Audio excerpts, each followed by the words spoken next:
thank you for joining me, Jay. Yeah. I'm very excited to be sitting down and getting to talk with you for a little bit. Absolutely. And it worked out because you were supposed to be here with John, my co-founder, for the Big Roofs podcast.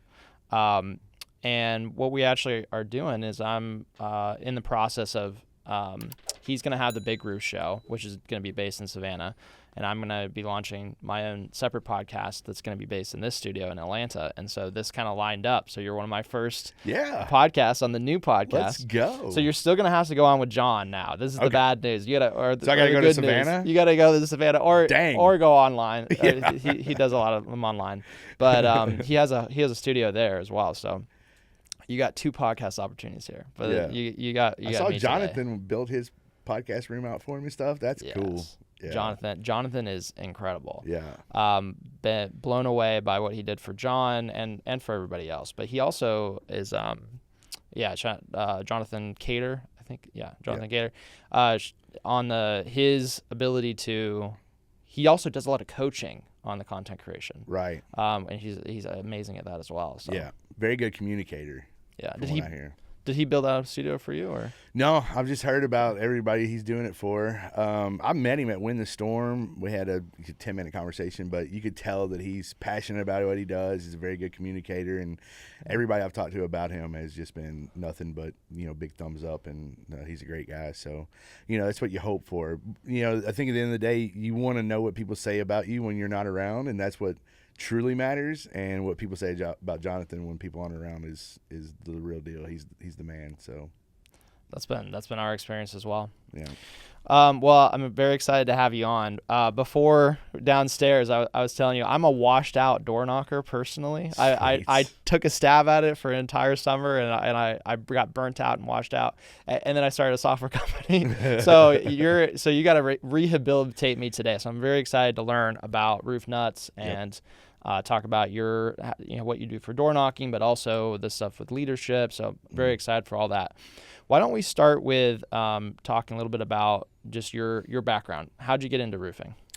Yeah, so the 30-second version is that I went to Mississippi State for professional golf management. I was a pretty good golfer back in the day, so I really enjoyed teaching others how to play the game, though. I probably could have been professional. If I would have put the time and effort in, I could have been a professional. I played pro for a little while, but I just enjoyed teaching others how to play. And so because of that, I think I had this just built-in coaching thing inside of me for a really long time. So I went to Mississippi State for professional golf management. Got there, had to start working, paying bills, right, rent, everything else. I'm originally from Louisville, Kentucky. I moved to Dallas, Texas to play golf. And then college, I went to Mississippi State. My parents both went back to Louisville, Kentucky. So I'm 8 hours away from home. I had to find a way to pay bills. And I ended up getting the bar business. And the way I got in the bar business was pretty interesting. I was a 19-year-old kid. I was working at a sub shop. Figured I did not like sub shops. Did not want to do that. And I used to play a game called Risk with the police officers, right, there in town on Wednesday nights. And when I played Risk with them, if on the weekend I was at a party and those police officers showed up, they wouldn't start just arresting people or anything like that. They would give us a few chances and leverage that Soprano style into starting to throw parties for people. And they would be like, hey, we're going to throw a party. Can you come to our party? Because they knew that if I was there, they would get a couple second or third chances with the police officers because they were my buddies. Yeah. And so from that, I started going, you know what, I could probably leverage this into something and not have to work at sub shop anymore. And so when people started coming to me, I go, hey, yeah, absolutely, I'll come. But let me do this. How about you don't spend any money? All I need you to do is take all of your belongings, put them upstairs because these are duplexes, up and down, 2-story duplexes. I said, put all your stuff upstairs, and virtually what I'll do is I'll go around and collect money. So there's 428 front doors in this apartment complex. And I would go around and knock doors, and I would ask people for cash. And if they gave me cash to supply for the party, I would give them a red Solo cup, right? This is before the whole red Solo cup song, by the way. I'm not sure whether he wrote it because of me or not, but I'm not gonna take credit, nor am I gonna discredit myself because of that. But I'd give them a red Solo cup, and we had yellow Solo cups at the party that were the free cups, right? But back then, if you were somebody that had a red Solo cup, I mean, you put a little money in on the party. I mean, you had a little more status than everybody else. So I'd collect money, and I'd help them I'd go get the alcohol for them. So I'd get a keg, and back then we got Jägermeisters. So I'd get a bunch of Jägermeister, and usually I'd spend $300 on alcohol. I'd have it delivered to their apartment, and then I would give them about $200 for shampoo, carpet cleaner, right, the day after. And then I would usually give $300 to the ladies in the office, which back then, this is 1999. The ladies in the office were making $300 a week back then, so I was doubling their salary every week. So be cool with the party being there. 100%. Yeah. Not tell the owners, right? And so I started doing that, and that turned into getting really, really good at throwing parties and figuring out how to put a bunch of people in a place. And it got to the point to where it got so big. Now, Mississippi State's not the biggest place in the world. There was about 20,000 kids there when I was there. About 10% of them go out to the clubs. So it's 2,000 people. Well, I threw one party where there was like 1,700 people there. The whole town is empty except for you at your party. We called it the Pimp to Hose party.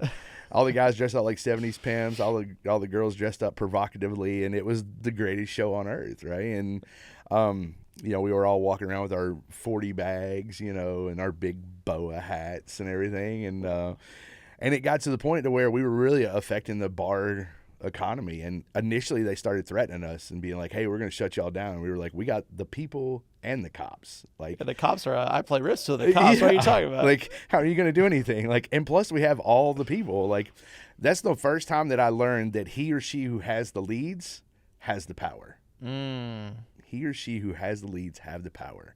And in the bar business, the leads are the bodies. It's the people. It's the college students. And so that all led into finally getting an opportunity to partner with a bar, and we opened a place that had shut down, and we helped the guy reopen it. Learned a lot about the bar industry. Started at the door, and worked our way up.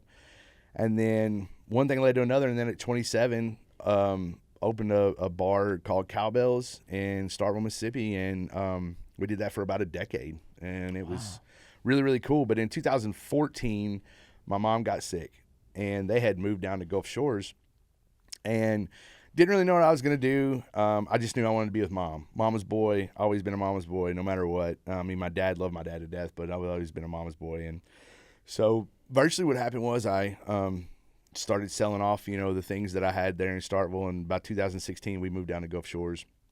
Didn't really know what we were going to do.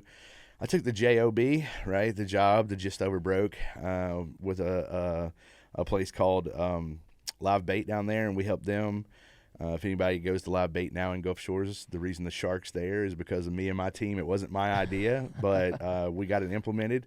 There's it's like a mechanical bull, but it's a mechanical shark. So nice. So did that for a little while, figured out that I didn't want to work for somebody else. While I was doing that, my life had really been super, I guess, storybook up to that point, right? I was a golfer, and then I went to PGM, and then, I did all this stuff to do the Pimp to Hose party, and then I got in the bar business, and then, I opened my own bar, and I was a DJ at Mississippi State Athletics, so I had the best booth in the football games because I was the DJ playing the music for the entire stadium, and everything had gone so well for me except for my mom getting sick. And I was like, man, this whole Live Bait thing, I'm just not into it. The owner was very analytical, and I don't really do well with analytical people, except for my fiance for some reason. I think because she can tell me what to do, and I'm okay with it. But if anybody else tells me what to do, I'm not okay with it. So I know she has my best interest in mind. And so I told her, I said, look, I was like, I think I need to feel pain again, right?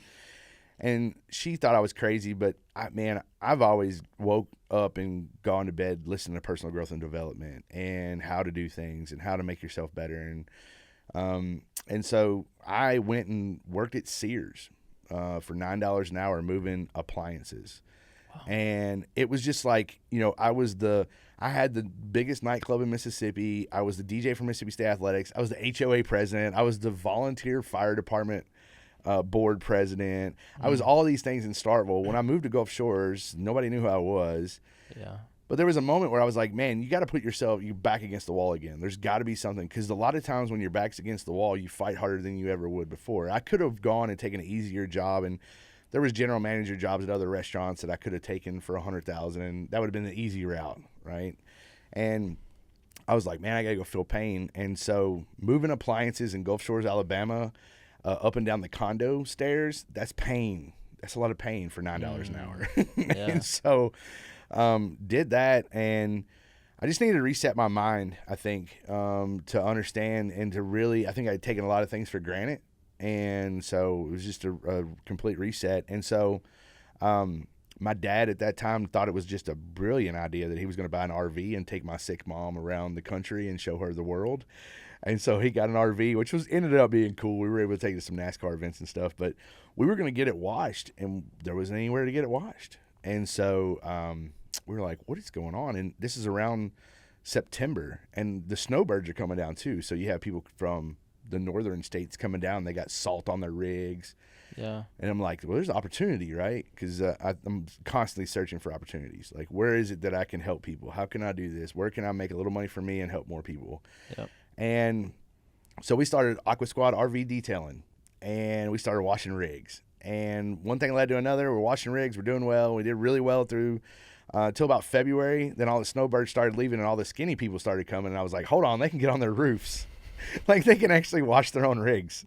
I've got 5 employees, right? And like, this sucks. Like, okay, now I've got to do something.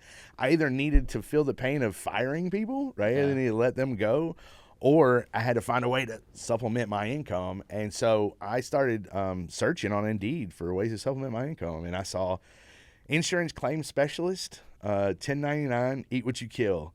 And I'd been in network marketing, and I've always I've always been an entrepreneur. And I was like, I mean, that sounds pretty good. 1099 means they don't have control of me. They can't tell me necessarily when what to do. Yeah. So I answered that, and it just said insurance claim specialist. It didn't really have any details on it. And then I went there, and they were like roofing, and I was like, oh, yeah. You saw roofs, and you thought, no, not for me. Yes. So I answered the ad for insurance claim specialist, and I get there, and they said roofing sales, and I was like, yeah, can't. I'm 50 pounds heavier than I am right now. Like, there's no way.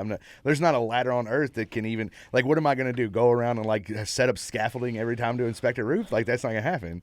And they were like, well, our average sales rep makes $150,000 a year. And then I was like, hold up. Okay. So what you're telling me is that guy that I just met makes $150,000 a year? And they were like, yeah. And I was like, all right, so what does he actually do?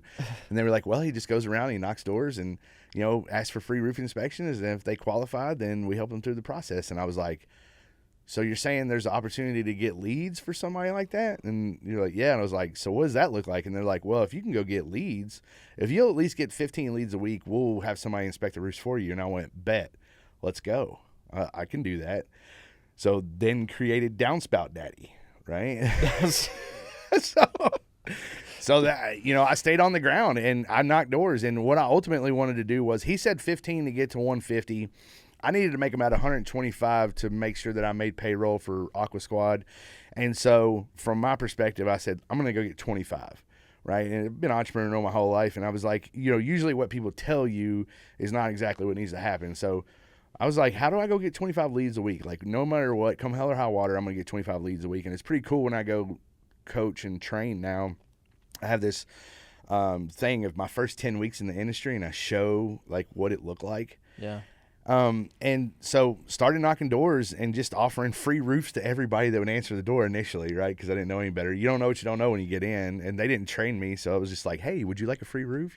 Obviously I was doing it wrong. Would you like a free roof? Yeah. So anyway, but I had to find a way to trick the idiot. Right. And what I mean by that is I have an icon on one shoulder and an idiot on the other. And my idiot wants to go down to the beach, drink a beer, watch the waves, and eat nachos at the Pink Pony. Right. Like, that's the life that you want to live when you're down there. But the icon's like, but we have payroll to do, and we got people that are counting on us, and we got to do all this. So how do I serve the idiot and serve the icon? And I've had to do that my whole life, right? I've always been the partier, so I've always worked really hard. It was even back when I was knocking doors for the parties. It was really hard work to knock doors and collect all that cash, but man, it was so rewarding when the party actually happened, right? Even in the bar business, it was like we would work so hard to get the bands and everything set up and everything there and move the speakers around and do all the things. And then when the party actually happened and you were looking at the people's faces and their smiles from what you had created out of nothing virtually was so rewarding. And so So I was like, man, how can I do this? And back then there was a little place called Culver's, and now Culver's is everywhere. But they have little ice cream custard or whatever. Yeah. And the idiot loves Culver's. Culver's is good. Dude, Culver's is so good. Yeah. And you put some caramel and some nuts on it, and it's like next level. Well, when I was washing rigs, every time I get done with the rig, I'm going over and getting a Culver's ice cream, right? Because I'm celebrating, right? And I'm like, well, we can't be doing that all the time. First of all, we're 50 pounds heavier than the ladder thing, and so we should probably, start realizing that a little bit. And so I was like, all right. So I love Culver's, and I got to get 25 leads. So I had a conversation with the idiot, because we all talk to ourselves, and I said, idiot, if we go get 25 leads, we're going to go to Culver's, and we're going to get 3 scoops of ice cream instead of 1. And I just started doing that. I know it sounds like something little, but that was just me. I was just like, all right, here's what you're going to do, and here's your reward. And the first week, it took me until Saturday at like 8 o'clock to get the last lead. And I was in West Mobile, which was an hour and 30 minutes away from that Culver's. And I got done, and you would have thought that I would call the people that I love the most, right? I would have called my mom. I would have called my dad. I would have called my fiance. Be like, I did it. I got the 25. No, I called Culver's and let them know I was coming. So I was 10-2, bro. I took off. I was gone. If you ever been in Mobile, there's like the Bay Bridge. Like, I was humming across the Bay Bridge. Flashers are on. Like, we're going to Culver's, y'all.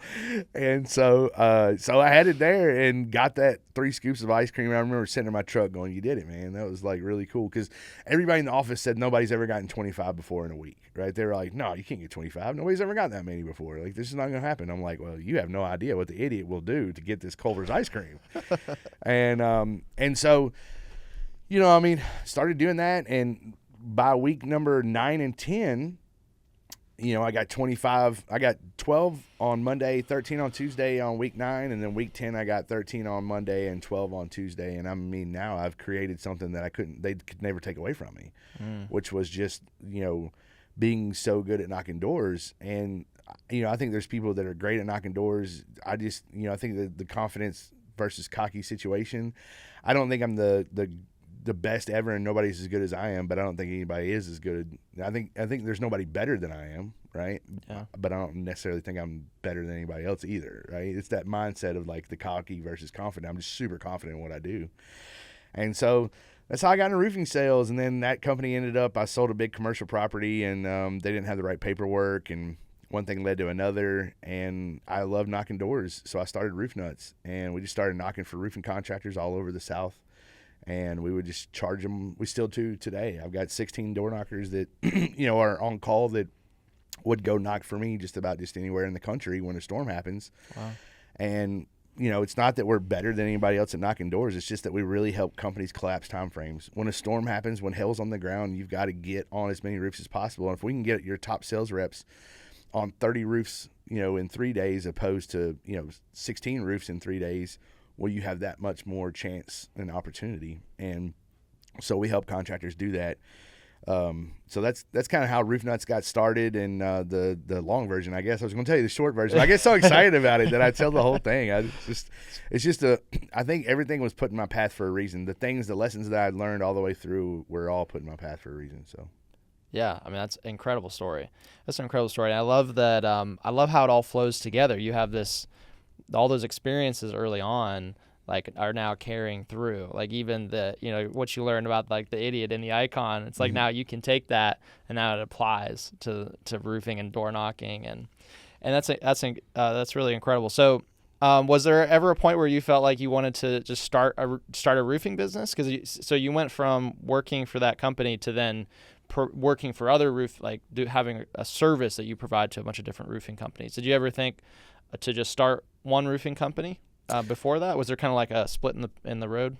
Here's how roofers make it home for dinner every single night without losing a single sale, even when they're one-man shows. Automate your communication with ProLine, the only communication-first CRM for roofers. Because when you fix your communication, you'll sell more jobs. Your weekends will smell more like sunscreen and backyard barbecues than that crappy gas station coffee. And all you got to do is ask these roofers. Where we had about 200% growth, and I attribute that to incorporating ProLine but just with one automation, I was able to get 25 Google reviews. It's been absolutely insane how quickly we were able to grow. Now, ProLine's not going to win the beauty pageant, but it will save your Saturday. Now, back to the show. So we got subcontracted out a couple of times to help companies grow, and now that's what I do for the most part is I go around and help companies grow what's called a setter closer model, right?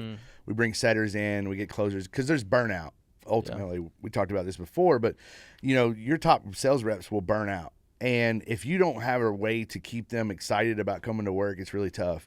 And if you can just keep them climbing roofs, that's all they want to do. They just want to climb roofs and close. If you're a closer, all you want to do is climb roofs and close. You don't want to talk to insurance. You don't want to do anything else. You just want to climb roofs and close. And so we were super lucky that we got subcontracted by a couple different companies that we went in and really, 3X their companies overnight pretty much. And because of that, it took me a little time. What I did, honestly, was just brought the restaurant business into the roofing space. Yeah, that's what I was going to ask you. Is like, what are the biggest parallels that kind of brought over? So when I got into roofing, and it still to this day is cradle to grave. That's what most companies do, cradle to grave. It means that you knock the door, you do the inspection, you meet the insurance adjuster, you collect the checks, you do the contract, you do the project. Most people don't do the estimates anymore. Back when I first got in, you used to do the estimates. And you would cradle to grave the whole thing if you were the sales rep. And to me, that's like being the hostess, the server, the cook, the QC, the salad person, the dishwasher. It just didn't make any sense. So when I first got in, I came straight out of a restaurant into roofing, and the first company that I started working with was a company out of Foley, and I looked at it and I went, this is just ludicrous. Why would you take somebody with this incredible sales skill and have them doing so much non-income producing activity? I want to take your sales skill and I want to back that up with analytical thought in the back end and just focus laser focus on your income producing activity so you can go get us more roofs. Yeah. So that particular company, they were doing 12 roofs a month on average. And through the next 4 months, I remember the numbers. So 12 months when we got there, 12 the first month, 28 the second month, 34 the third month, 41 the fifth month, 42 the sixth month, and then the last month that I was there, we did 71. And it was just like, they're like, what happened? Well, they're not cradle to grave anymore. They all become virtually house deals, right? We're just having them go out, get the contingency, bring it back in, and then we handle everything else. Contingency is what you consider the close. It's like close and then it's handed off. Right. It means you filed the claim, right? Yep. You move forward. And then everything else is handled by the house, right? So that way, what I notice when I go into roofing companies is a lot of the owners are like, well, I'm not sure where this job is, or I don't know what's happening with that job, or hey, what's going on with this job? Well, their CRM, right? The inputs are only as good as the outputs are only as good as the inputs, first off. But then secondly, you have this whole situation where it's like, right, but you got 17 different people that are dealing with all kind of different stuff. Like we now have an in-house salesperson that handles every job. So when the contingency's filed, now it just goes to Claudia, right? She does all of that. And she does all that. She books the adjuster meeting. Yeah. She books the contract signing. She lets them know when to pick up the checks, and Claudia handles everything because she's sitting at a desk in an office and not in her truck sweating balls trying to hope to answer whatever ridiculous question the homeowner has, right? And so we just started breaking it down, and people are always like, well, it's a setter-closer model. It's super simple. It sounds simple, right? There's a lot of intricacies too behind the scenes. How do we go about it? How do we keep them motivated? How do we hire? What are we going to do to scale? And so that's what I'm excited about this year. We're going through and last year I worked with 7 companies, and out of those 7 companies, 6 of them have grown pretty substantially. And so this year we're going to start a school, the platform school, and we're going to try to implement certain things that will help us do that instead of to 7 companies to 70 companies, right? Wow, the ones that want to buy in, the ones that can see me and go, man, I want to follow that dude. Like I think he's going somewhere. Yeah. And so that's kind of where we're at, and we're super excited about it. But it's just the setter closer model is really what it's called. But we're just really showing people how to recruit, train, motivate, and then how to handle the actual back end process. Yeah. Right? So You're also creating so much more value for each member of the company too, by dividing it up and allowing them to just own their piece. mm-hmm. I've always, my name for it is what I what I call a roofing club. When I see it's just like it's an owner, and then it's a bunch of reps that take things cradle to grave. And I call it a roofing club because when we work with them and they're evaluating a CRM, it's so everyone owns so much of it that everybody has a different idea, and so everybody has to vote on it, and it's a club. Right. It's not a company, it's a club. And that's where I think a lot of times you see reps go off and start their own company because they're like, I'm already doing 90% of it. I might as well do the last 10% because they're not getting value from being a part of this company. Yeah. They're just part of a club. And and it's funny you say that because the exciting thing is with the setter closer model and the companies we worked with, we're actually getting owners to come be sales reps because they're like, I don't even want to deal with anything. I just want to climb and close. Yeah. They just want to climb and close. And so we set up a lead gen system for them where they're constantly getting leads. They don't have to knock anymore. You know, once you get to a certain level, we have them go through, like when you first get hired, you have to have a certain amount of leads before you get to sell. Then you become a junior sales rep, then a rep, and then a senior sales rep. And once you become a senior sales rep, then all you're doing is following the new guys that are knocking doors. Like that's pretty much all you're doing. Yeah. And so it's exciting for them because they're like, okay, I went from being an owner where I got a phone call Saturday at 8 o'clock that I had to take. Every time my kid had a recital, I had to get a phone call. Every time, all those things. And we're like, you don't do that anymore. As a matter of fact, if you don't want anybody to know your phone number, I don't want you to give it to them. Like, I'd rather you not. I'd rather you go enjoy doing what you're doing, climb and close, because you have a skill set to do that, and not everybody has a skill set to do that. A lot of times we're trying to fit a square peg into a round hole, right? We have somebody that's like, oh, they're so good at putting everything in the CRM. Yeah, but they sold 3 roofs last month. And you want the guy that sold 20 roofs last month to put things in the CRM as good as the guy that sold 3 roofs last month. No. Like, if you're going to do that, just hire that dude a VA. You know what I mean? Yeah. Like whatever. Or you can afford to if he's doing 20. Yeah. Or do our model and just take their skill set and exponentially make it bigger. And once you build it one time, then you can, because of the back office, the way we set it up, you can literally run in Atlanta, you could run one office, right? And you could have verticals everywhere, Nashville, Charlotte, wherever you wanted to go open up at. So that's incredible. Yeah. I love that. So you're transforming it. It's through the division of labor. You're empowering every single member of the business to be happier, have a better work-life balance, and then also get better outcomes because everyone's making more money. And they all have KPIs that they have to turn in at the end of the day. Because, I think Alex Hermosi said this maybe, or somebody else, but it's something I believe as well. Yeah, Alex is incredible. But good leaders, look at KPIs every month. Great leaders look at KPIs every week. Excellent leaders look at daily KPIs, right? And so it's like this is something that is super important to the world and super important to your team, because if you have a flat tire and you don't know about it until you've driven 30 miles, now you got to pay for a rim and everything else that goes along with it. But if you can if you can see the flat tire right away, then we can fix it as quick as possible. And no matter what in business, I think there's a moment where some people think, well, once I fix this, then it's going to be great forever. And once I fix that, it's going to be great forever. Like I know from the restaurant business, sometimes I had problems with my bartenders. Sometimes I had problems with my cooks. Sometimes I had problems with my dishwashers. Sometimes I had problems. And we were constantly changing processes to make things better. But it was small, intricate little processes. It wasn't huge swings. And when you're dealing with a sales rep that's cradle to grave and he's 20% of your company and then he leaves, that's a huge deal. Now, if a sales rep leaves one of our companies, not a big deal because usually there's somebody else right in line right behind them and they just take the spot. Yeah. So. Yeah. No, you have a system behind them is driving that growth, and they're able to get plugged into, which is so much better. No, I love that. So let me ask you this. So I'm a failed door knocker. I worked for 4 months. I got burnt out, and I decided I can't do this. And then I quit, and then I went and started a software company instead. So what if I want to get back into door knocking? We'll say I'm going to get back into door knocking. What how are you going to rehabilitate me? Because I'm sure you see this all the time. You go into a company and you have these door knockers. They're like, I'm about to quit. I'm burnt out. You know, I'm sure you probably see that. Yeah. Usually it's just like, what is the skill? What is the one thing? So, so first off, let's talk about how I hire, right? I hire off of abs, right?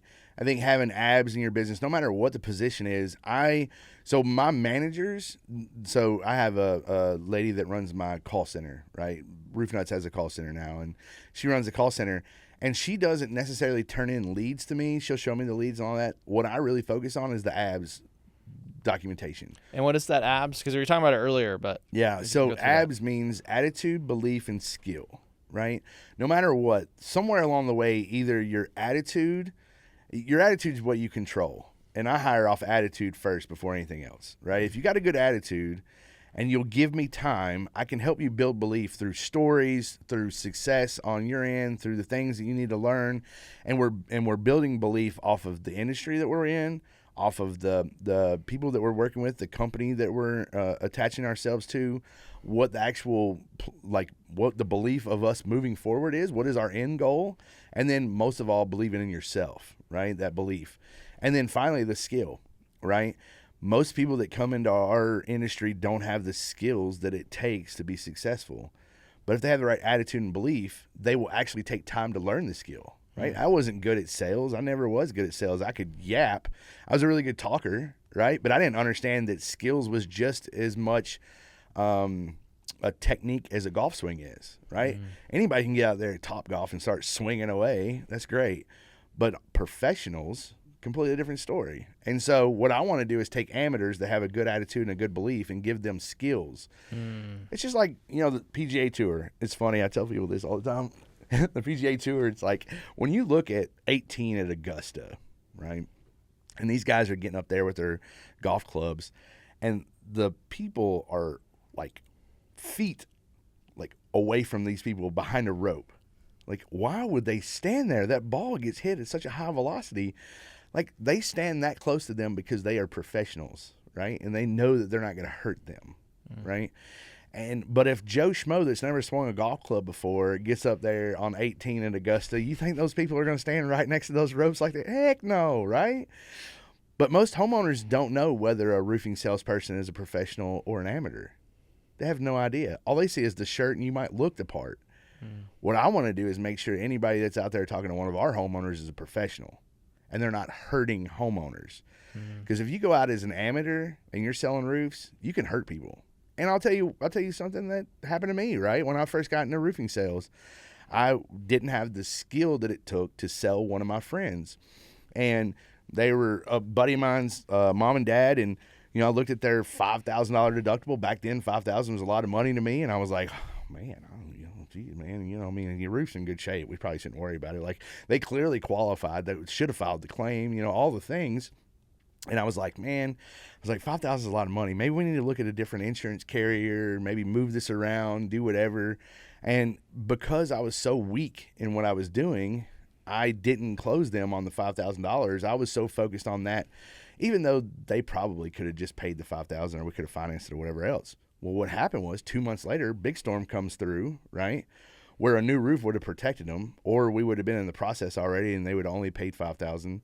Well, in those 2 months, though, the company went, the insurance carrier went ACV, which means actual cash value, which means that they weren't going to pay the depreciated portion of their roof.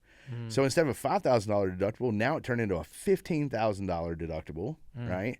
And all of that happened because I was a weak closer, because I was an amateur. I wasn't a professional at what I was doing. Right. And so I hurt that family by $10,000. And so I say all that to say that I give them enough time. If they have the right attitude and belief, we're going to give them time to learn the skill, right? Now, if they have poor attitude and won't believe in themselves, then we cut them pretty quick. Because in this industry, if you don't have the right attitude and the right belief, it doesn't matter how good a skill you have. It doesn't matter. And so we move them through the process. So we start out with that. The biggest thing is we hire them there, and then we put them through a process to try to really sharpen what they're doing, right? So we'll put them out in the field with our field operating director. The field operating director has them go knock doors for our top closers. They go knock doors, generate leads. Our top closers climb those roofs, and we kind of go from there. But everything I train off of is intro and ask framework. So intro just means you're going to introduce yourself. You're going to tell them, why you're nearby, right? And then you're going to offer a tender of some sort, and then you're going to have them relax, and then you're going to obtain the information. So that just simply sounds like, the intro part is, hey, my name's Jay. I'm with 123 Roofing, right? The in or the nearby is we're actually in the area because some of the neighbors have qualified for a new roof in the area. And so what we're doing is taking a little bit of time out of our day-to-day to just reach out to folks we haven't had a chance to speak with yet. See if potentially maybe you qualify or not, like some of your neighbors are. We're not sure one way or the other until we actually get up there and get some photos. When we get done, though, at least you'll know either peace of mind that you're in good shape or, hey, maybe you qualify for a roof. It takes about 5 or 10 minutes to jump up there and at least let you know. Sounds good, right? What's your name? Love it. That's it. And it's, Simple. But the curiosity tone and the way that your tonality, like if I was like, hey, there's some in the area and you might actually qualify for, like, the number one thing that people say in roofing is damage. Like, hey, there's a lot of damage in the area. Well, the first time you say damage to a homeowner, the first thing they think is dollar signs. And they're like, no, get off my porch. And I don't care if you're selling rubber dog poo. You can still use the intro framework. Hey, my name's Jay. I'm in the neighborhood. Some of your neighbors are playing pranks on other neighbors by putting some rubber dog poo out in the yard. So what I'm doing is offering you 2 free rubber dog poos today so you can prank a couple of your neighbors. And then after that, if you love doing that, maybe you can do it just family members. We're selling them 2 for $10 after that, right? Yeah, Sounds good, doesn't it? What's your name? Like, it doesn't matter what you sell. You could sell anything. If you use the intro framework and go knock doors, it's going to work. And then ask, right? Usually they're going to give you an objection of some sort.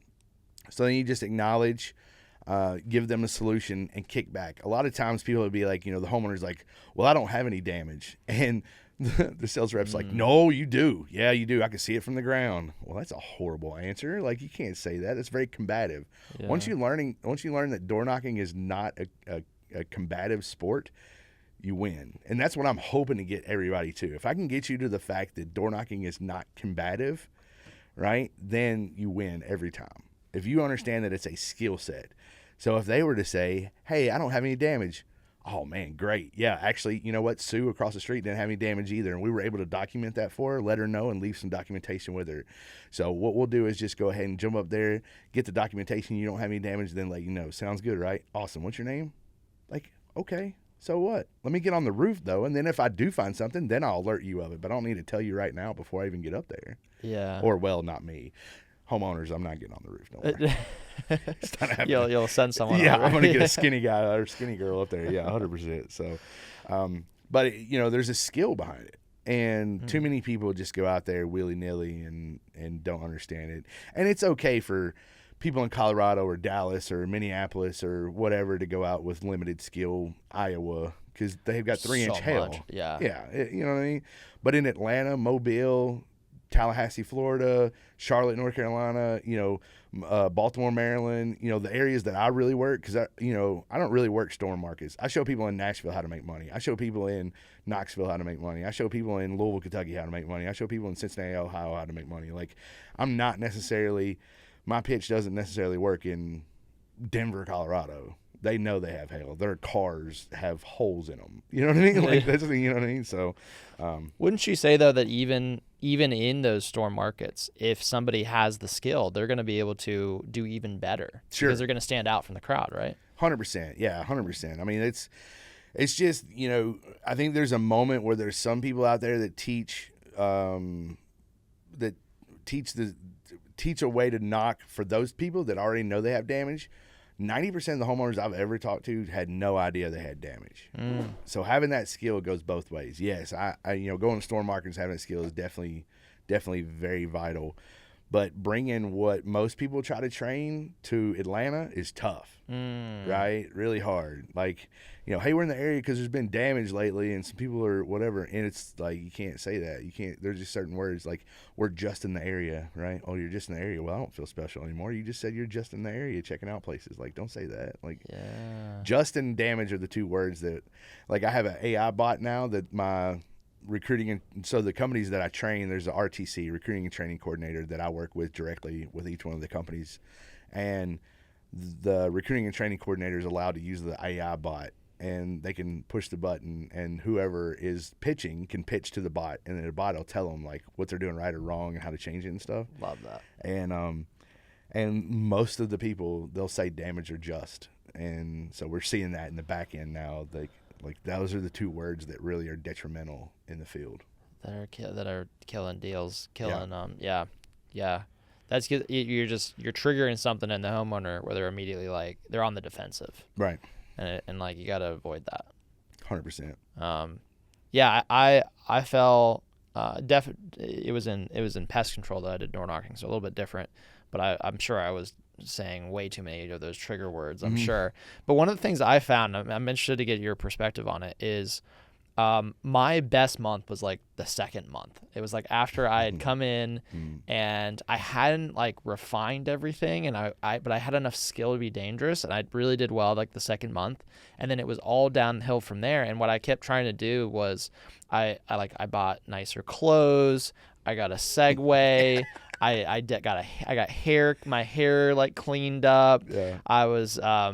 I tried to do, and then I was like following some sales courses, and they were all like, you want to present yourself super clean cut, and like it was, invest in yourself, invest in your clothing, and in retrospect, I realized like the more I did that, the worse I did. Mm-hmm. And so I don't know if it was if it's just correlation, or if I was actually hurting myself by doing that. But I felt like the more professional I became, the less homeowners wanted to talk to me. So, well, there's two things. The less they want to talk to you because you look expensive, right? Mm-hmm. I go out like this every time. Like if I'm going to go knock doors, I look like a fisherman. I look like I just walked off a deep sea fishing boat. First of all, these shirts make me look skinnier. So that looks great on you. Yeah, I appreciate that. Yeah. I appreciate that. I feel like it's a good color for in here too. It's a good color. Contrast with the. So, so it's interesting you say that, because here's what I see. I see most people have success in their first like 60 days. And here's why. They go through 4 stages in this deal. Now, if you heard about my first 10 weeks, what I don't tell until I go to training is week number 11. And what happened on week number 11 was we had a GAF rep come into the office, and it was 9 o'clock that morning. And that GAF rep started talking about things like ridge vent, right? I've never heard that word. I'd been in the industry for 10 weeks. I just got 25 leads in 2 days for 2 weeks in a row. And he started talking about how we could upgrade to ridge vent and what a ridge vent could do to help out your R factor on your roof, and how identifying the damage on the ridge vent could really help you out because it affects both sides of the ridge. And, all these things. You know what a ridge vent is? You know what I'm talking about? You do? Most homeowners have no idea what a ridge vent is. Yeah. But I would tell you, leaving that Monday morning, he was there from 9 to 11. He ruined everything I'd ever done for those first 10 weeks, because the next lady that I knocked that answered the door, I said ridge vent 75 times to that little old lady if I said it once. It was like, too much information. Yeah. You want to regurgitate things. You feel like you verbally vomit over people whenever you learn too much information.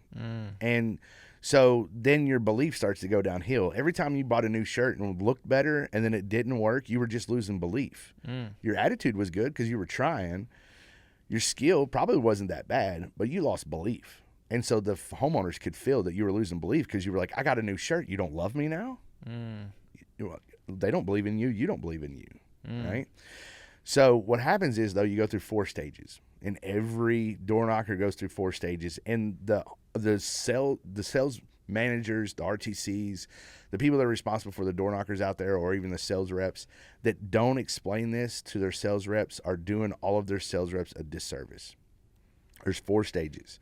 Number 1 is ignorance on fire. It's unconsciously incompetent. You have no idea what you're doing. They just said you can make a bunch of money, and you just get out there and do it. You say a lot less with a lot more activity, right? Because you don't know what to say because you have no idea. If they ask a question, you're like, I don't know. I'm just looking for bugs. Well, I mean, what the hell? I don't know. Well, what pest control do you? I don't know. It sprays out of the truck. You know what I mean? Like, what does it matter? Like it drives me nuts when people get people in and they like train them for 2 weeks and then send them out in the field. And I'm like, you just ruined them for everything they're ever doing. Like, no, I want them to know nothing for the first 2 weeks. Oh, wow. I want them to know zero. Now, do I want them to know intro framework and understand that? And so, yes, but I don't want them to know anything about roofs necessarily, right? I don't want them to know anything about underlayment or how this, because the homeowners don't know. Once you realize that they're buying you and not the inspection, it changes everything, right? And so the first step is so think about it this way. When you first start to ride a bike, what do they put on the bike? Training wheels, right? Yeah. Ignorance on fire. But what happens when they put those training wheels on? You're blowing through the yard everywhere. You're jumping stuff. You're going all through the driveway. You feel like a pro. You are a professional biker, right?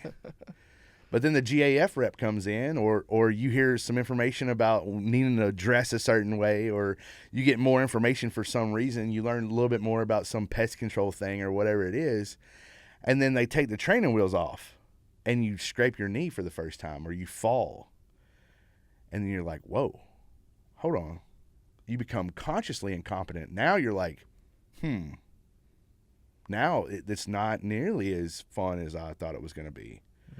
Usually we see this in the roofing industry, either whenever they go to an event that's very analytical. Like if they go to roof camp, different, right? I put on a thing called roof camp. That is very educational. It's more belief driven. Like they're going to build belief.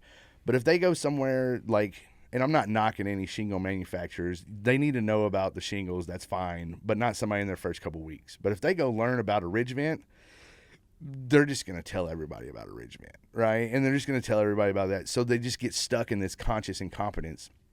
And then they'll take time, and as long as they have the right attitude, right belief, they'll move forward, and they'll get to consciously competent, which means that now I understand what I'm doing. I can actually do it, but I have to think about it. So when I get an objection at the door, I have to go, how do I handle the solution? And then I do it, right? Where ultimately what we're trying to get them to is unconscious competence, which is where most people are that are doing over $5 million or whatever. You know what I mean? Like, or owners. Most owners are unconsciously competent. They forgot all about all the things that was hard because now they're like, how come you can't get it? I don't get it. Like, as soon as they say this, you say that. And they're like, oh my God, yeah, but I've been here for two days, buddy. Like, what do you want me to do? So, but you want to get them through the 4 stages. And when you become unconsciously competent, then it's like, you're back doing more activity and less talky because you learn that less talk is what wins at the end of the day. You learn what to say and what not, more importantly, what not to say. Exactly, right? And so, you learn how to have your pauses and when not to talk and to ask more questions than to tell, And so getting them through those 4 stages and having them understand where they are in those 4 stages. I just got done training a company in Mobile, Alabama, and I was like, I had all of them kind of dissect where they were and what stage they were in. And some guys started last week and they were unconsciously incompetent. They didn't know what they didn't know, and they were doing a lot of activity and they were getting a lot of leads. And maybe they weren't picking the best houses, but at least they were getting leads, right? And then we have people that were consciously incompetent that maybe got their first denial and they're like, whoa, there's denials? I had no idea. I thought everyone I signed up was going to go through, you know what I mean? Like whatever it is. And so, and we had them identified, and it's like, here's the steps that it takes to get to the next stage. But I need you to understand that 85% of roofing salespeople will quit at consciously incompetent and conscious competence because it's tough. It's the reason I don't go to the gym all the time. When I get in there, man, I'll get in the gym, I'm pumping iron. Yeah, that's good. Yeah, let's go. I'll get on a treadmill, I'm having a good time. But then I got to go on day number 3. And you're sore. And I'm like, this sucks. I don't want to do this anymore. This isn't fun. And then you got to overcome that, right? And I respect everybody that doesn't overcome it because I don't overcome it at the gym. You know what I mean? So I can't hold them accountable. I can't judge them. I was able to get through that because I had enough pain in door-to-door sales. So now I can transfer that pain that I had into them and tell them that it's okay and they can overcome it. And so, but I think getting people through those 4 stages is really important. So identifying where you are and then getting through those stages, and especially if you're a leader, identifying where your team is in those moments. So if you could identify your team every day or every week by their abs, their attitude, their belief, and their skill, and then also what stage of growth are they in? Are they unconsciously incompetent, consciously incompetent, consciously competent, or unconsciously competent? And if you can identify where they are, and because as leaders, we can tell them all the analytical thought in the world and tell them how things are supposed to go. But if they can't emotionally buy into what we're doing, it doesn't matter, right? It's like we were talking about with Reggie Brock earlier, and you and I were having a discussion about the difference between culture, which I feel like is trying to, a lot of times, fitting round pegs into square holes. People, when they hear culture, they feel like, oh, well, there's a culture box, right? This business is a culture versus a community. If you can build a community inside your roofing company, then that's completely different, right? Because communities are understood that there's accountability, but there's love, and then there's also room for just about anybody. And you can either serve in this position or serve in that position or serve in this position. But if you're a cradle-to-grave sales rep, it's just a square box, you know? And so, I don't know. I went off tangent there. No, yeah, that I get excited, AJ. Yeah. I love it. So excited. I love it. I also, we were talking a little earlier, and this is kind of in line with what you were just talking, so we'll kind of take it this direction. But Sure. Talking about leaders and how leaders have to learn as well. How do you pay attention to abs, for example? Mm-hmm. How do you pay attention to where someone is in that cycle? What do you think like when you're coming into a business, what do you think, what's like your first step with the leaders of the business? Yeah, a lot of times I'll ask them what their sales meeting looks like, right? It's like, okay, what's the sales meeting look like every week? And it's surprising to me that they will spend the thousands of dollars that it takes for me to be there to not take themselves seriously enough to have a sales meeting every week. So usually you see that they don't even have a sales meeting. They Is want that it. typical? Yeah, they Yeah. want to scale and grow, but then they don't have any structure to their sales meeting, right? And I don't really care how you do the sales meeting. Now, if I do it, I'm going to do old business, then I'm going to do recognition, then I'm going to do a lesson of some sort, then I'm going to do new business, and then we're going to have a discussion about problems. You know, that's kind of how I've always structured it. But everybody's understood what's coming, how it's going. They know where they are in the meeting, you know, all the things. They just feel good about where we are.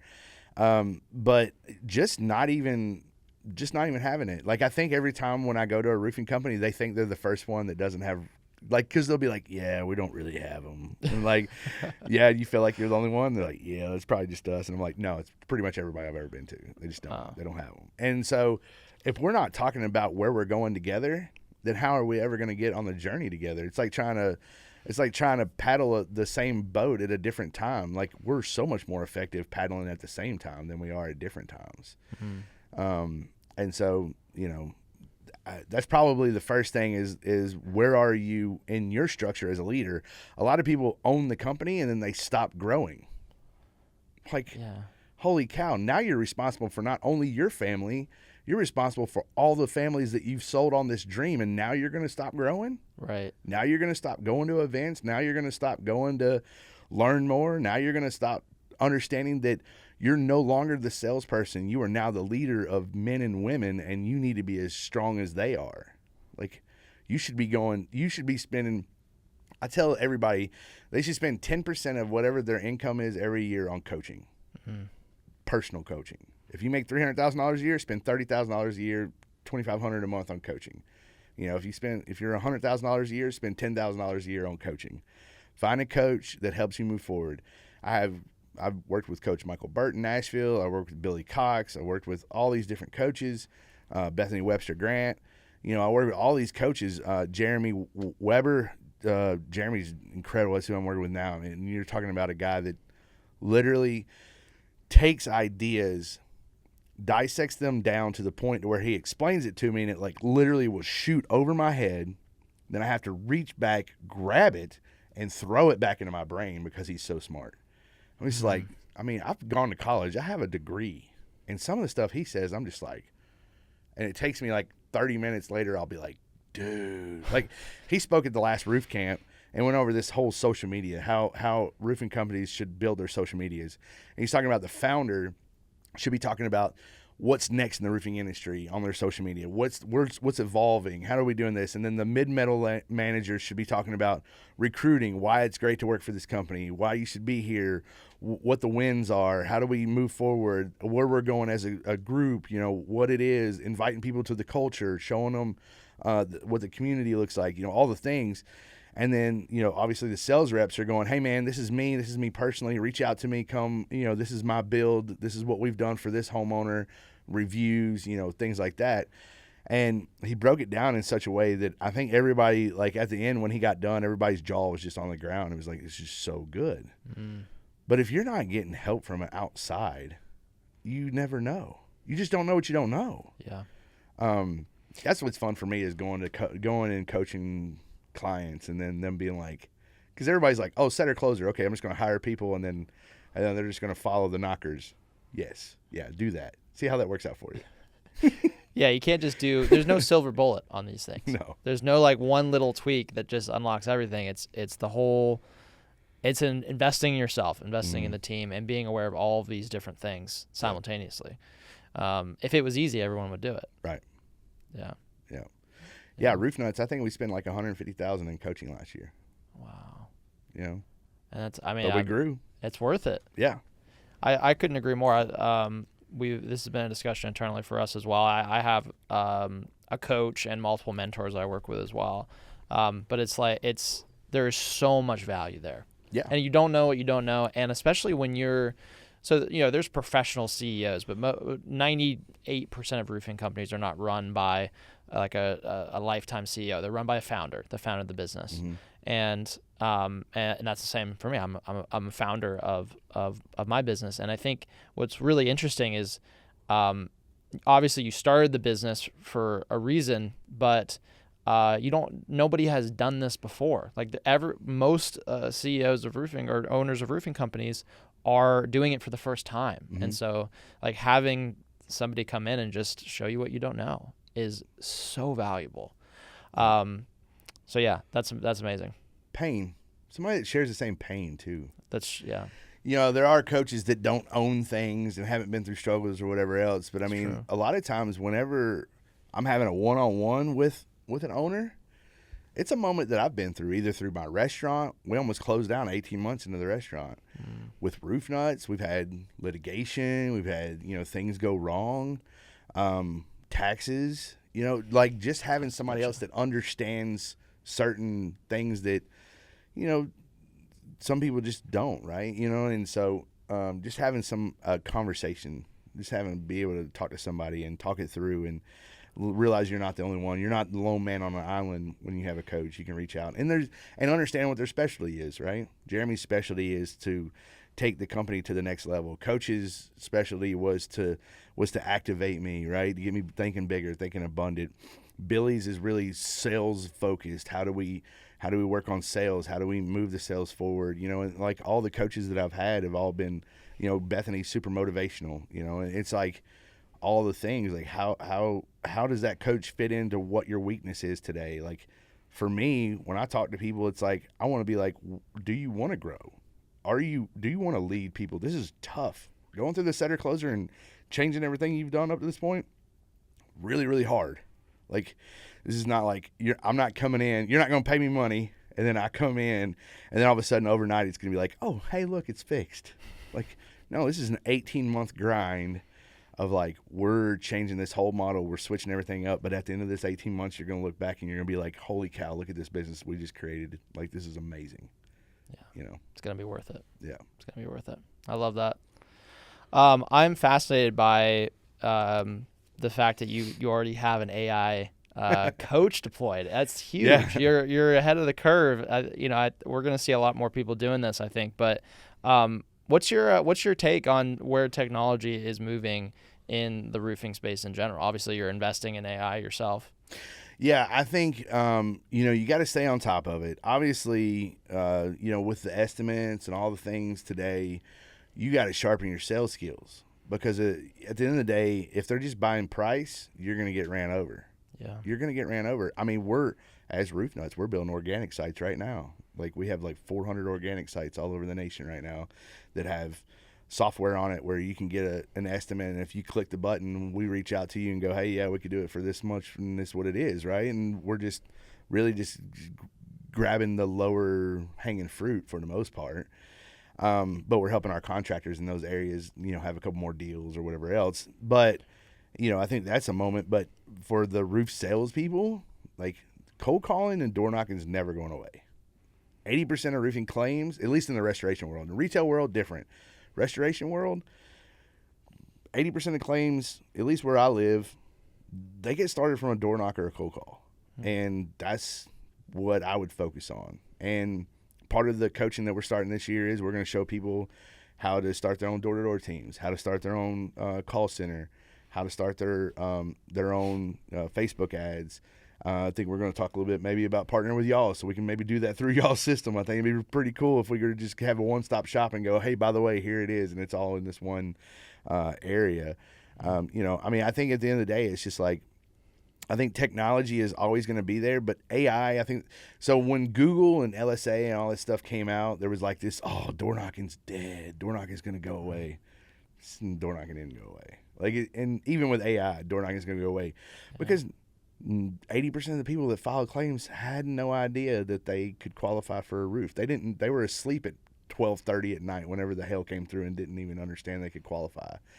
So I'm not too scared about that. We're actually doubling down on door knocking on our end, because I think everybody else is running away from it, and I'm going to run towards it because I think that's the true way to get out. And then you've got to be so skilled that homeowner doesn't want to run to a bot to get the lower bid. You got to add so much value. So I think it's going to go heavier on the door knocking and even heavier on the communication skills. And so that's why the setter-closer model is nice, because we're going to have Claudia, right, constantly in contact with the homeowner and adding value. And after the adjuster meeting, Claudia reaches out and says, hey, the adjuster showed up at 12:32, and our adjuster meeting coordinator showed up at 12:31, and they both got on the ladder with individual ladders, and the insurance adjuster did a square over here, and our adjuster did a square over here, and they both agreed to this much damage, blah, blah, blah. We're just adding value. We're making sure. But if you relied on a sales rep to make that call, it would be end of the world, right? You're going to just die. Yeah. So yeah. I think it's always there. You can definitely utilize it. And then obviously for training and coaching, I mean, AI is going to be completely different. They can just take me with them in their pocket.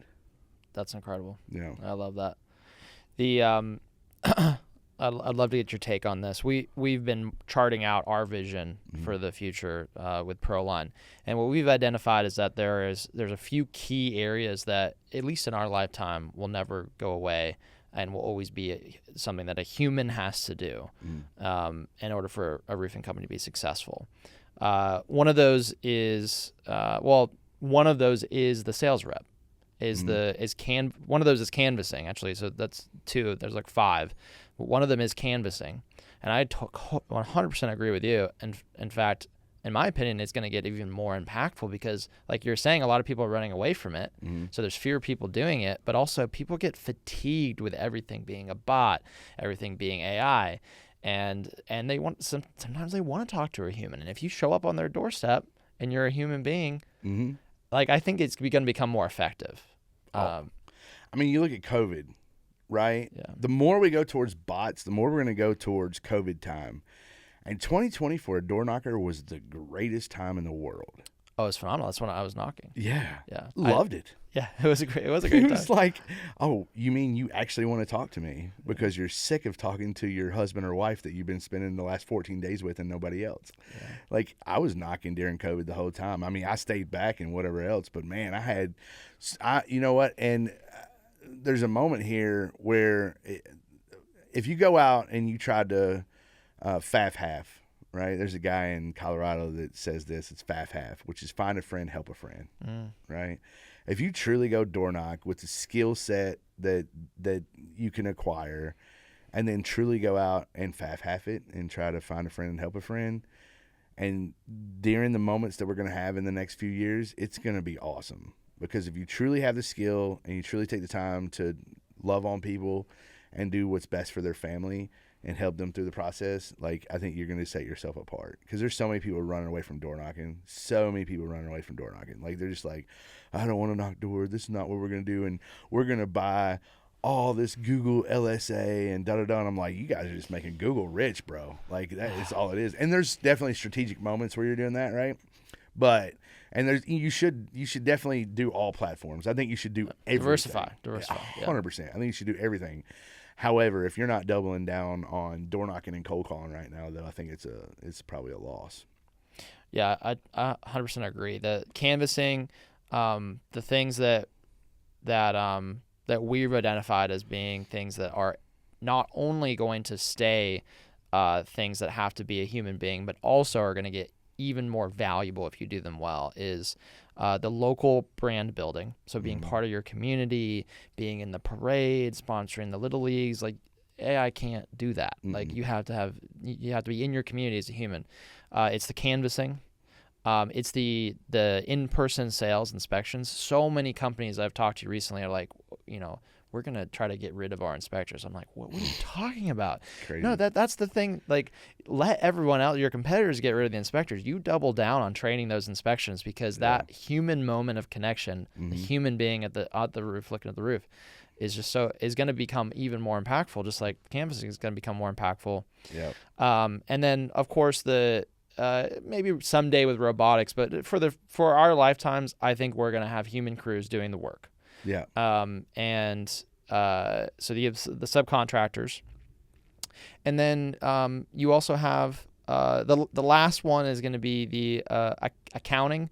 I think there's going to always have to be a human accountability. There's aspects that can be automated, but there's always going to have to be human accountability when it comes to accounting and the numbers running through the business. And so those are the areas that we're looking at and saying these are the areas that actually everyone should be doubling down on these. Like these are your opportunity.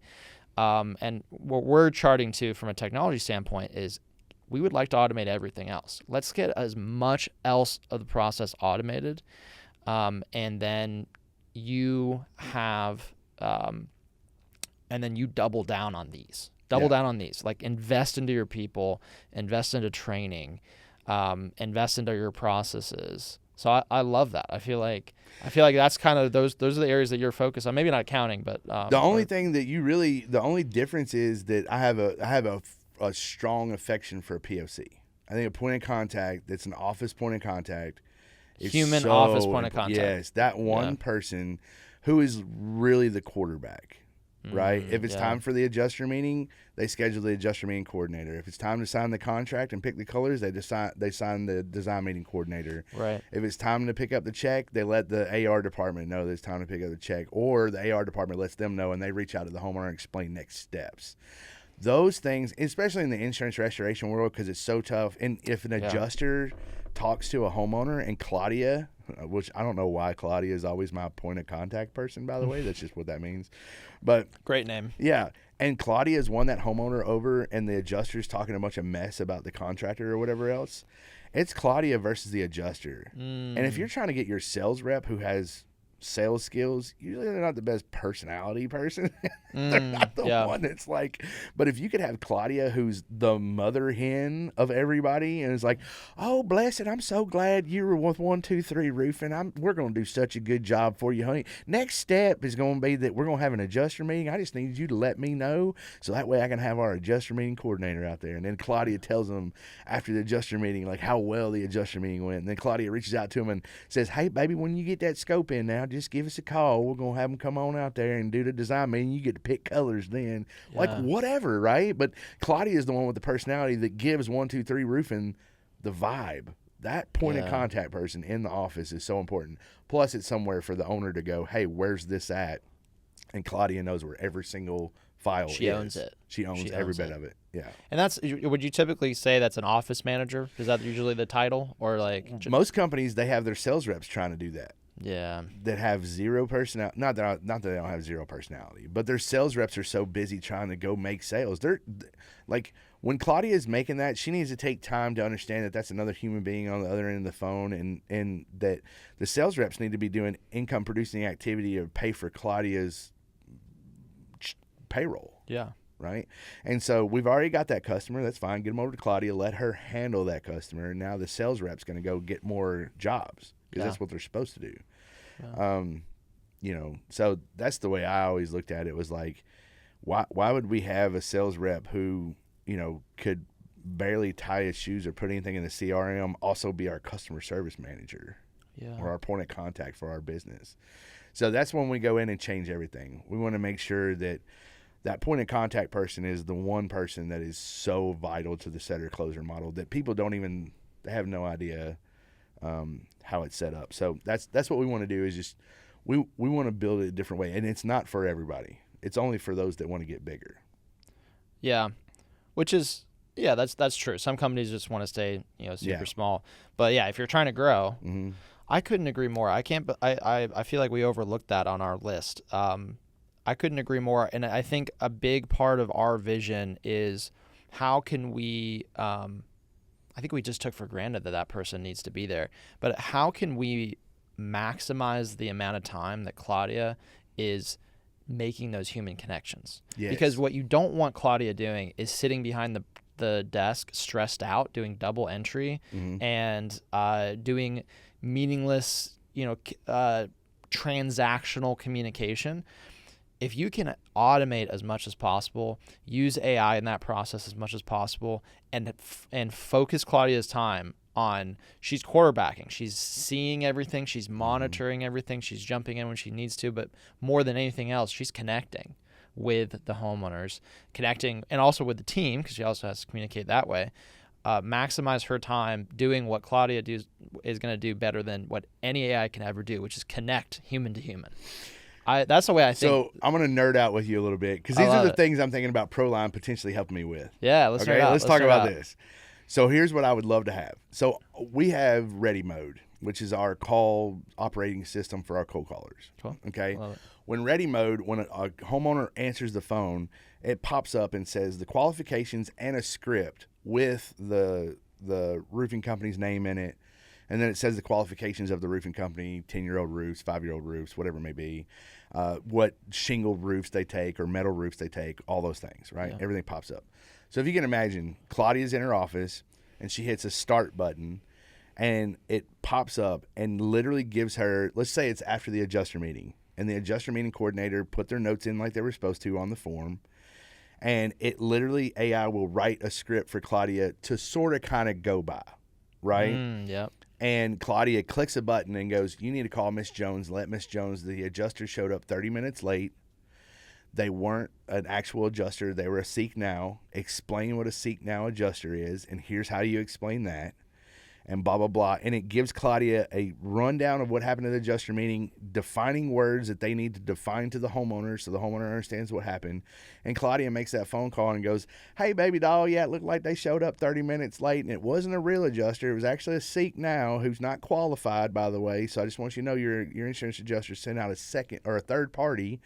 And so, but we were there with our number one adjuster meeting coordinator, Jeff. Jeff's always running all of our adjuster meeting coordinators, blah, blah, blah, whatever it may be. And then, as soon as she's done with that, she clicks a button and another one pops up, and then she makes her calls for the day, depending on what stage they're in.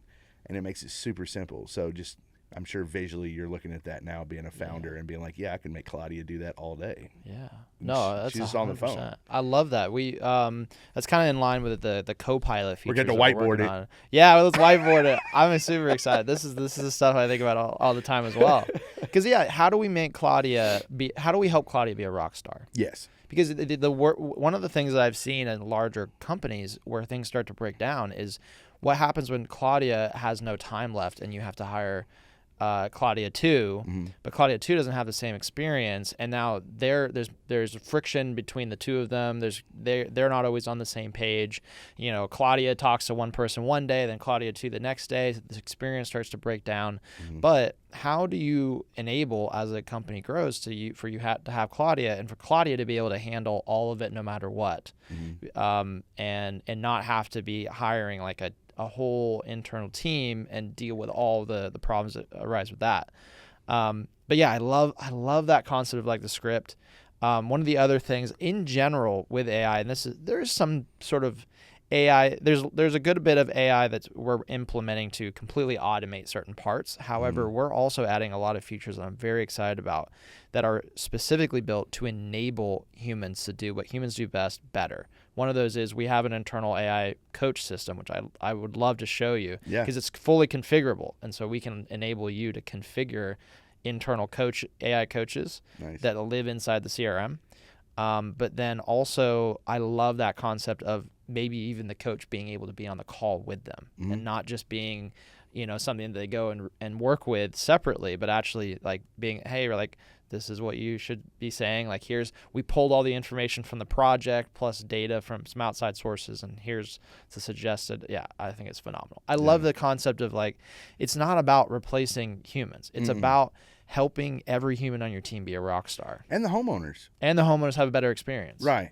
Yeah. Because I think that value proposition, a lot of times, whenever we get to the point to where the homeowners get that big check, the ACV check, especially in restoration, right? Retail's different.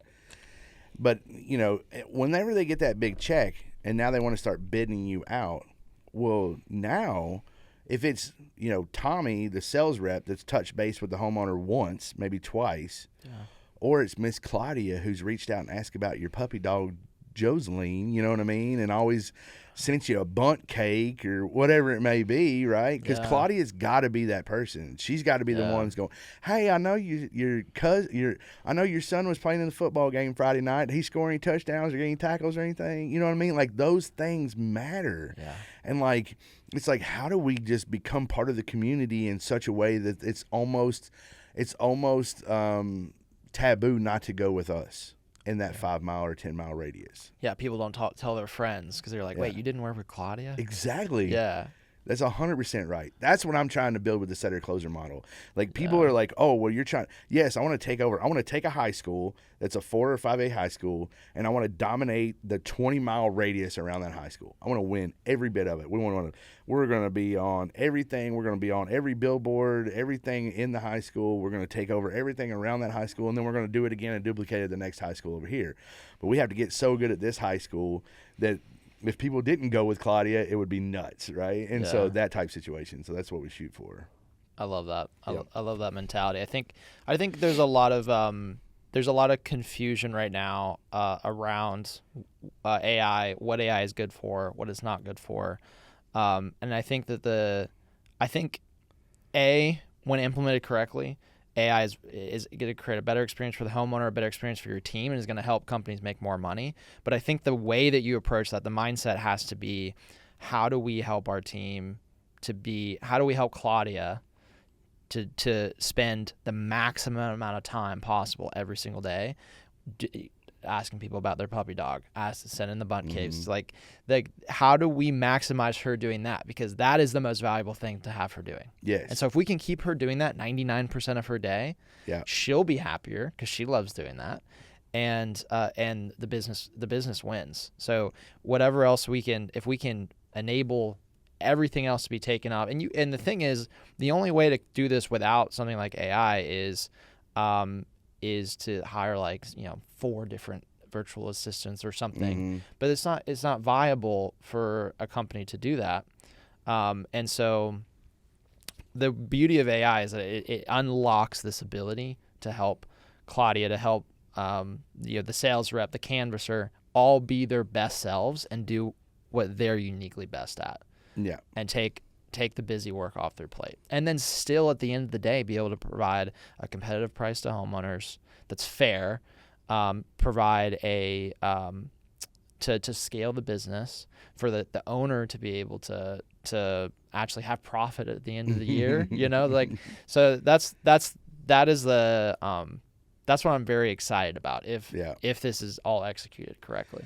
Yeah, I think you have to go into anything with the right intentions. And if you go into AI with the right intentions, it could be powerful. It could really be powerful. Just think about Claudia and what she would have to do without us being able to utilize AI to pop up the script and give her the pointers on how to have the conversation.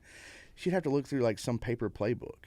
It's like, let me look up this definition of this word, or let me figure out how I want to do this. It's like, no, it just pops up right there. It tells you kind of sort of the outline, and she doesn't necessarily have to go exactly by it, but it gives her a good barometer. Same thing with, same way with our cold callers. Everything else is just if utilized correctly, it's going to be a powerful tool. It will be a powerful tool, and those who adapt it are going to win, and those that are pushed back from it are going to lose. Yeah, I can't agree. Couldn't agree more. Well, let's we'll kind of wrap things up here. Yeah. It's been an absolute phenomenal conversation. Can you kind of run through where people can reach you and the main things that because I know there's Roof Camp, there's a few other things. If you can run through what are the main things that people would want to reach out to you for, Mm-hmm. and then where can they do that? Yeah, so TikTok, Roof Nuts on TikTok. I fell in love with TikTok, and I've been on there for a while. Facebook, Jay Bradley on Facebook. Instagram, I'm working on it. I'm not that good at Instagram. And LinkedIn, I'm not necessarily doing the best there. Roof Nuts, roofnuts.com. Check us out there. I'm working on the website, so hopefully that'll be up and running. Obviously, Roof Camp, keep watching out for us on that. We had 4 last year. All of them had about 100 people at it. It was really, really successful last year. We had some amazing speakers. A lot of folks from Atlanta, which was cool. Had a lot of folks here doing some big stuff. And then I'm launching a school community of the Setter Closer this year. So if you want to be a part of that, we're going to make it super affordable. Normally, my packages, my coaching, it was to the point to where it was a lot, and it was just because I could only work with a limited amount of people. So what I want to do is work with more people in more of a mastermind setting. I've got a lot of my students that have been successful that have agreed that they're going to help me with that mastermind, and so we're going to launch the school probably December or January. So if you see us launch that, jump on it, because we're going to have a founder offer where to be like, if you're one of the first ones, we're going to give you a super big discount, not because I want to do anything. What I really want to do is really be able to serve that mastermind correctly and have people that are making mistakes and asking the right questions and doing the things they need to do to serve the community. So that way, hopefully, maybe one day it's not about me, it's about us. I love that. I love that approach. You're maximizing your impact. Mm-hmm. Well, Absolutely. thank you so much, Jay. Yeah, This has man. been a pleasure. Appreciate it, brother. Thank you so much, man. I really Yeah. appreciate the invite. It was really cool. Absolutely. Yes, sir. Absolutely.